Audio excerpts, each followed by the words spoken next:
This episode of YOGAmazing is brought to you by NoNo, the at-home hair removal system. Well, what is a NoNo? Well, it's a handheld, do-it-yourself, at-home hair removal product. It's small and it's no bigger than a TV remote. It's cordless and rechargeable. Well, how do you use a NoNo, Chaz? Glad you asked.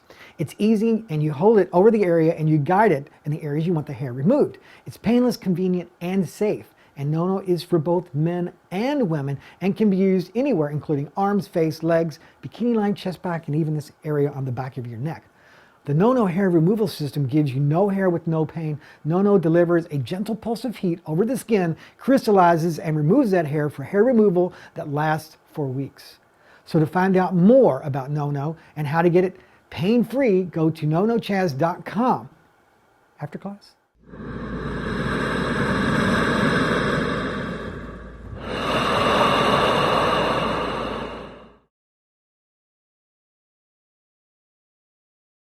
From here, let's open up our knees and bring it into Child's Pose. So stretch your arms out, take your forehead to the floor, and just deepen the breath. Take the first few minutes here of class and just relax.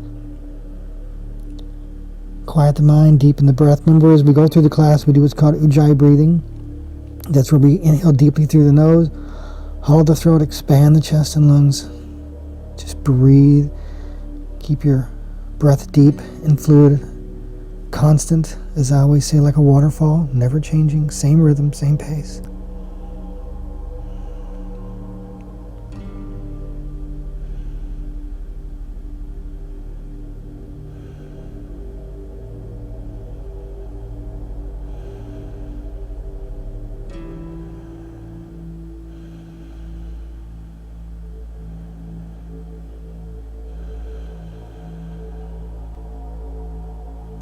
From here, let's bring it up into a cat and cow pose. Shoulders over the rings of the wrist, knees are hips width apart.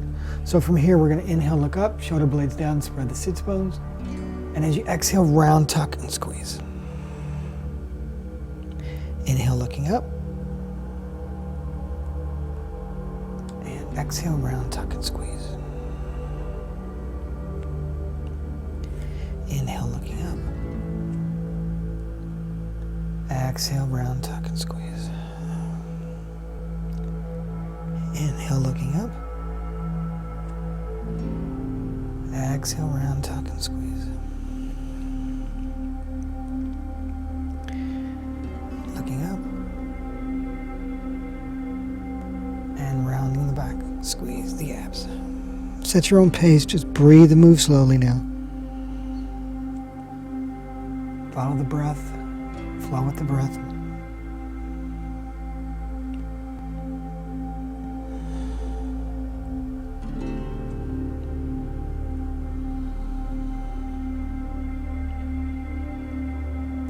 Then from here, bring it back to the center.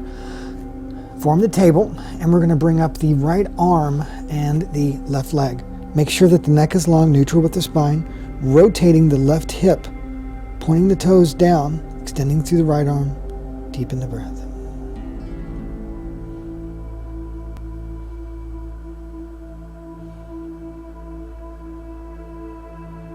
And release. Come back to the table. And let's take it to the other side. Left arm, right leg. Or if you're opposite of me because of filming, just because of the way the angle is, just do whichever arm and leg you choose.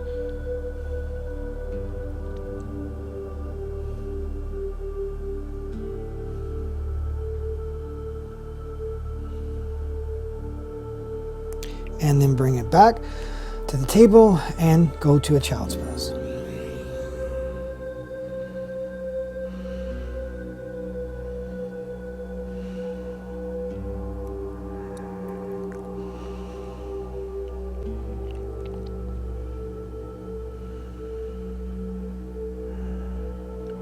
And from here, let's bring it up, take it back into a downward facing dog. Bend your knees, push it back. Remember, we want a nice, long, straight spine, deep in the breath. Hang out here, root the heels. If your heels don't touch the floor, you know what that always means. It just means your heels don't touch the floor, no big deal. Deep in the breath.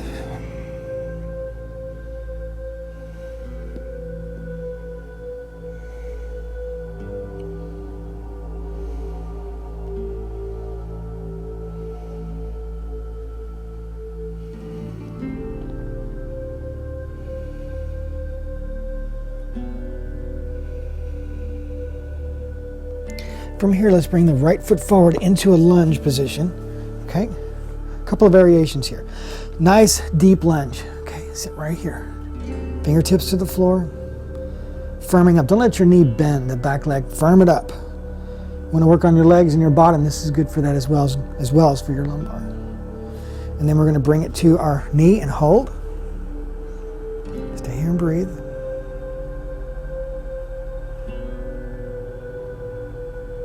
And then bring the arms up now.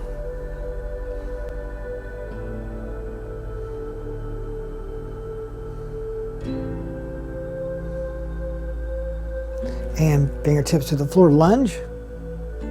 Not lunge, but lunge. And go back to down dog. See, I may have a new studio, but the jokes are still old and bad. But hey, what more do you want? It's all good. And take the other foot forward. For me, it's the left. And from here, let's bring it into a lunge. Fingertips to the floor. Again, don't let that leg bend. Keep it nice and firm. Again, it works your legs, works your bottom.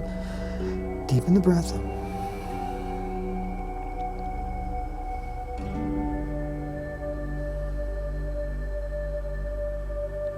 And hands to the knee, hold.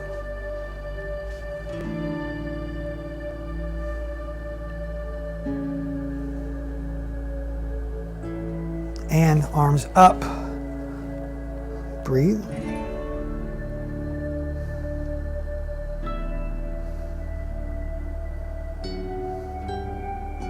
Hands to the floor, lunge,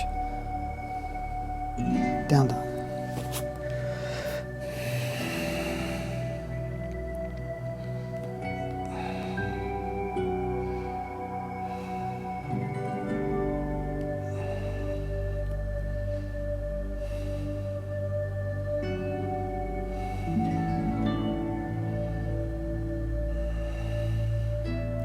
From here, let's walk both feet forward. And we're just going to do standing forward fold. Let your arms hang, or as I like to call this sometimes, a ragdoll. So just bend your knees slightly, taking pressure off the lower back, and just relax here and hang.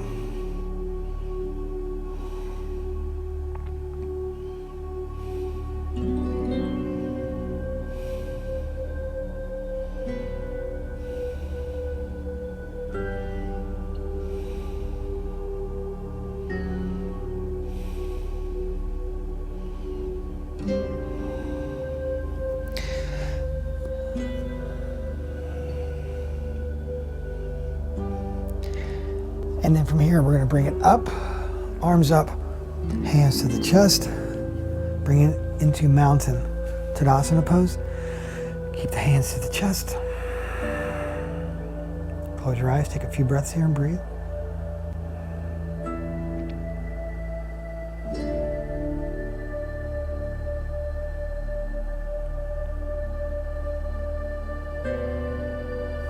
And from here, releasing the hands to the side, we're going to work on Tadasana, the mountain pose. And it's a very simple but challenging pose that a lot of people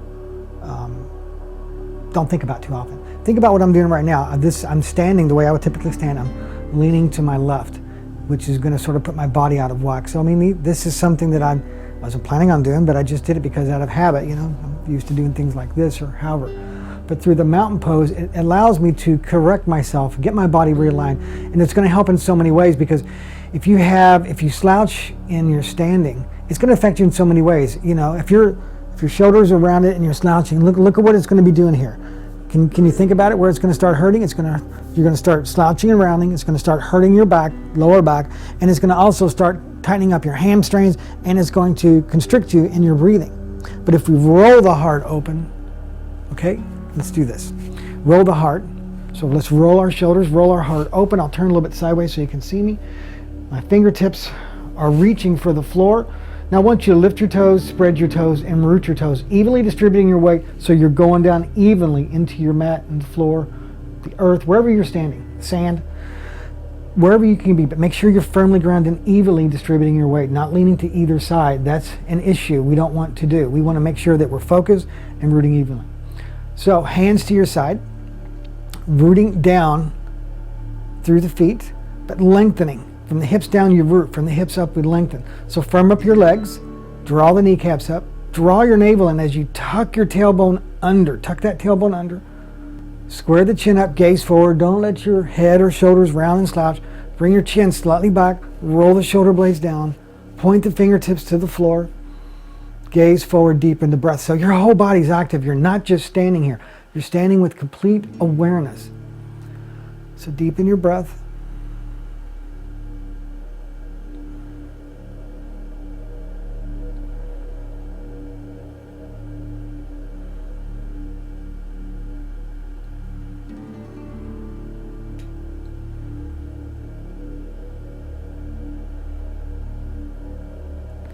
Now from here, let's open up our legs. We're going to be doing a couple of standing asanas that are going to be beneficial for our lumbar region.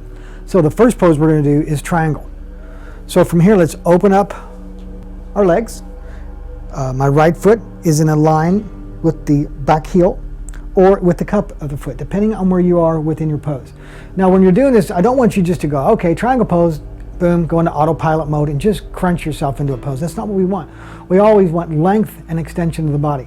So imagine here that this part of the body is you're lengthening through the inner ribs, the outer ribs. So from here, arms up, big inhale. And as you exhale, reach. I don't want you to go down. I just want you to get that length. Reach forward. See how my hips are going back, okay? And I'm extending through the arms. Okay, bring it back. Gaze forward this time. Inhale, looking, get the length, get the reach. Then take it down into a triangle. Placing your hand down gently on the leg, then bring up your head, gazing up at the arm into the air.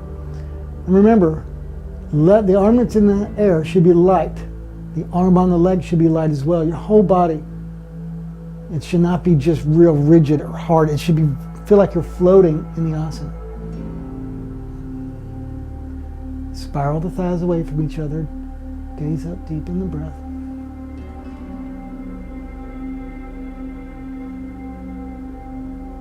Now look down, take your hand to your hip, and we're going to bring it into Ardha Chandrasana, the half moon. So I'm going to bring my hand to the floor, and I'm going to bring myself up. And then from here, you got to really roll that hip, tuck your bottom, bring the arm up. Now, if you have the capability, look up at the arm in the air.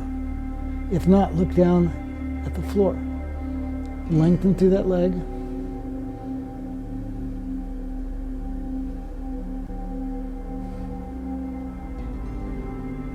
And release. Back to the center, hands to the hips. Good, let's turn it the other way.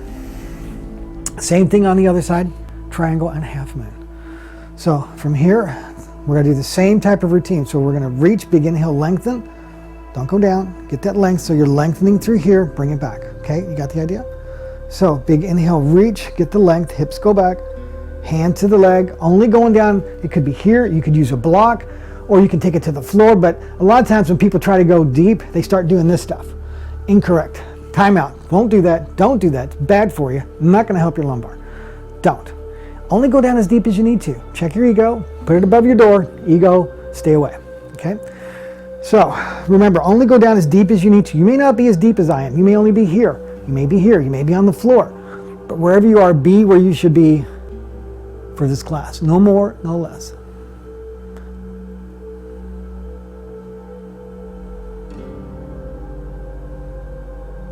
Both hands are light. The whole pose is open, breathing through it.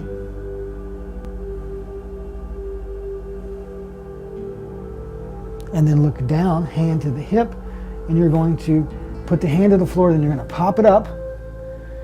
Then you're going to bring up that leg, back leg, roll that hip, tuck your bottom under, bring the arm up. If you can look up, look up. If not, look down, but firm up that leg that you're balancing on. That's very, very important. You really firm up those muscles. Deepen the breath.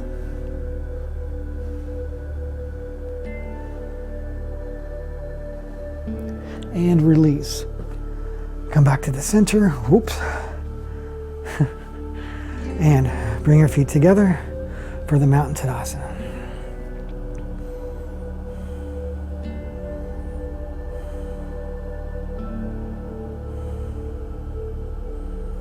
Come back to the front of the mat.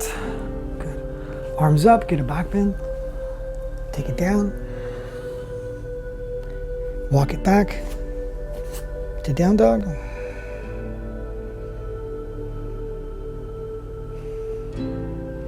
And then from here, drop to your knees. And then we're going to be bringing it into a Cobra. So from here, thumbs to your chest, hands by your chest, elbows tucked in, chin to the floor. Inhale. And as you exhale, lift up using your lower back. Firm up your thighs and your bottom, rooting the legs to the floor. Neck neutral with the spine, deepen the breath.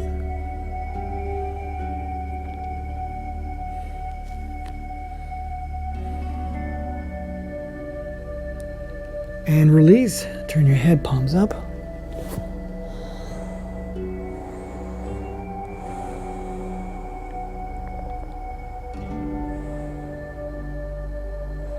Chin to the floor. For Shalabhasana, Locust Pose, inhale. And as you exhale, bring it up. Arms up, legs up, chest up.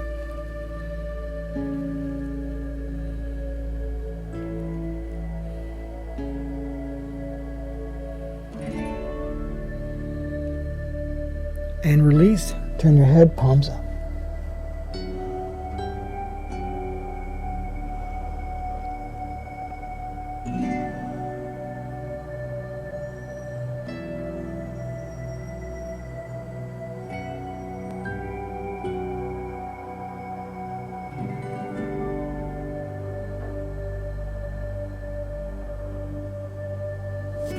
And from here, we're going to bring it up. We're going to crisscross our legs. And we're going to lie on our back. We're going to do a twisting pose and then rest. So from here, I want you to bring the legs in. Give yourself a great big hug. And then take your arms to the side. And then take your legs to the right, look to the left.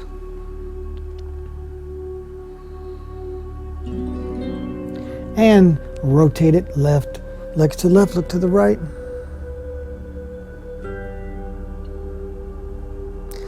And bring it back to the center. One more big hug, squeeze it in. And then from here, stretch it out on the floor. Shavasana. Just breathe, relax, surrender.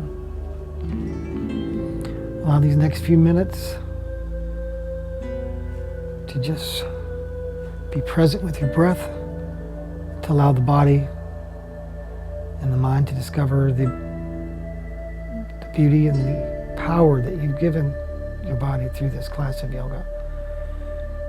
And this is truly where it all comes to fruition. This is the moment where it sounds simple to just rest, but completely surrendering and letting go and just allowing the yoga to do what it needs to do within us is really one of the hardest things. So just relax, breathe, and surrender.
Take the peace and the strength and share it.